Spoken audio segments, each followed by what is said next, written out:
Hi, my name is Jenine, and I like to make stuff, especially sculpting glass on a torch, which is called flamework, or lampwork, or torchwork. Most commonly in America, I believe it's called lampwork.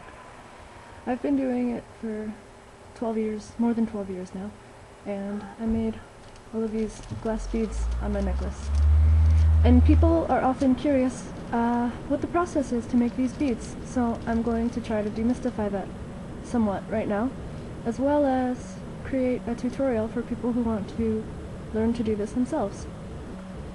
So I taught myself to do this with this torch that I ordered from a kit in the mail.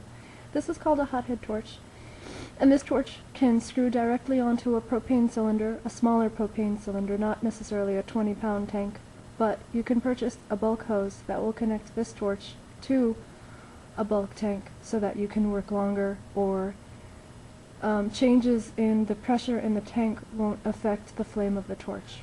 So you can find this online for about $30 now, and I'm taping this February 27th of 2010. So after using the hothead torch for about a year, I wasn't yet sure if I wanted to invest in a larger torch. And eventually I got this, which I'm very happy with and I've been using for a long time. This is called a Bobcat, and this is made by Glass Torch Technologies in Pennsylvania. And their website is glasstorchtech.com, I believe.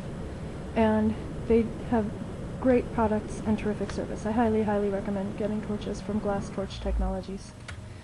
The glass that I'm going to be working with today is called Moretti, and this is considered to be a soft glass. Every color is a separate glass rod. These are about as thick as drinking straws, and when they're full length, they may be 13-14 inches long. It depends on where you get them from. Sometimes they come in 3-foot lengths, and then you can cut them down yourself. So Moretti glass is a soft glass. This means that it melts at a lower temperature, and it's not quite as stable, or it's not quite as resistant to thermal shock or structural shock as Pyrex is, which is borosilicate glass. I'll demonstrate that another time. So first, I light my torch by turning on the propane, and then the oxygen.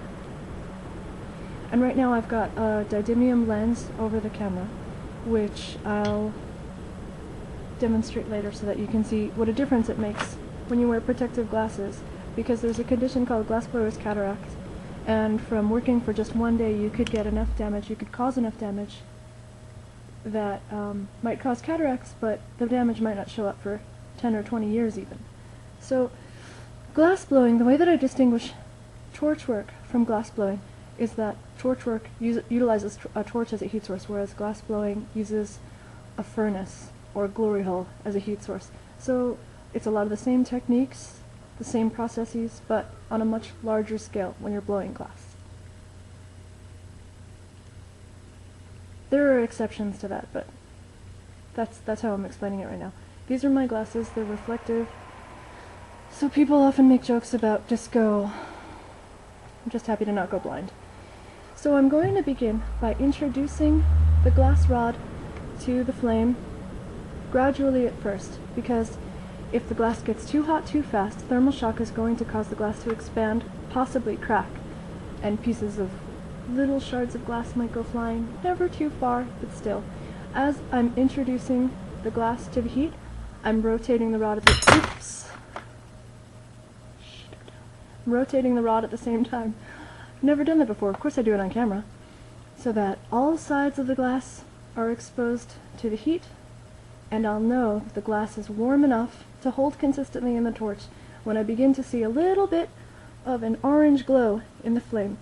Now, because of the lighting and the sensitivity of the camera, I don't know if you can actually see how an orange color is coming into the flame. I can't see it on the computer screen at least, but that tells me the glass is warm enough to hold consistently in the fire. I'm going to take the lens that these are the glasses that I have over the webcam, and right now you can tell that the flame looks a lot broader and brighter and yellower. When I put this back on, oh my gosh, you can see it more clearly. So that's what these are doing for my eyes. So as this glass is melting quite quickly, I'm rotating it at all times, because if I stop rotating it, the glass can drip off.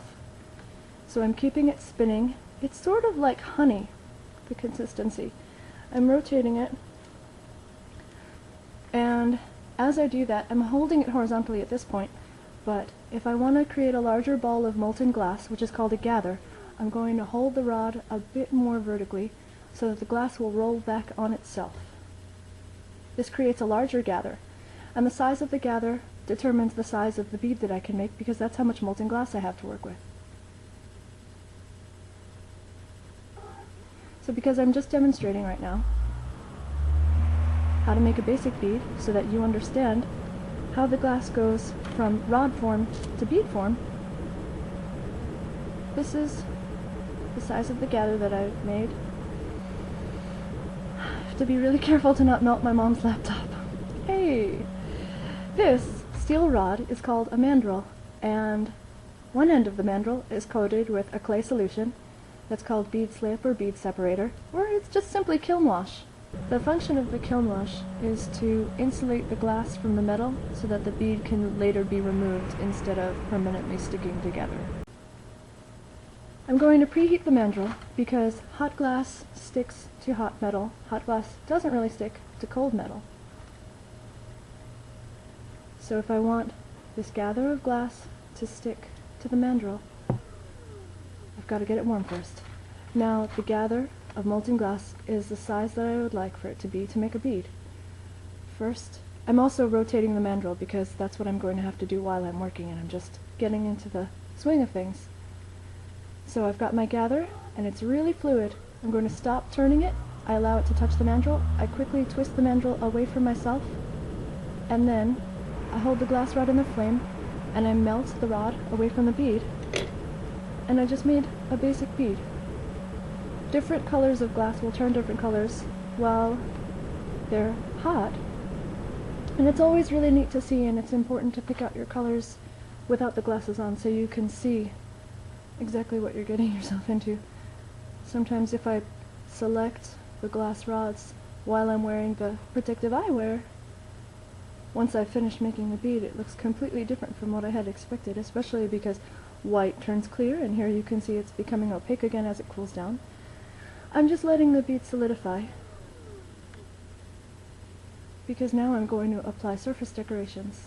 If the bead itself is hotter and more molten than the color that I'm applying, when I touch the glass rod to the bead, I'll only pull away parts of the bead if the bead is softer. So now, I'm holding the bead higher in the flame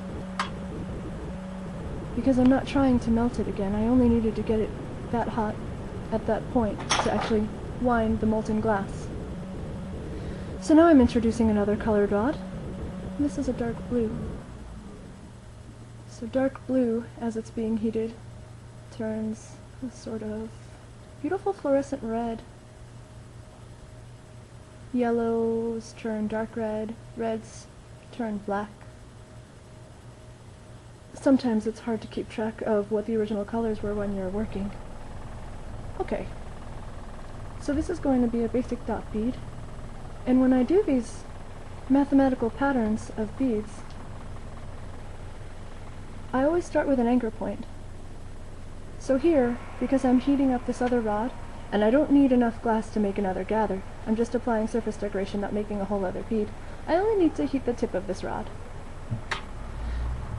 All the while, I'm rotating both things, and I'm keeping the bead warm, but it doesn't need to be soft.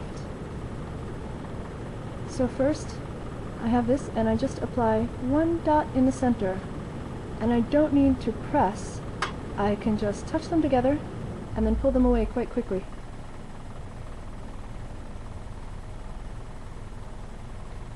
So now that I've created this one dot,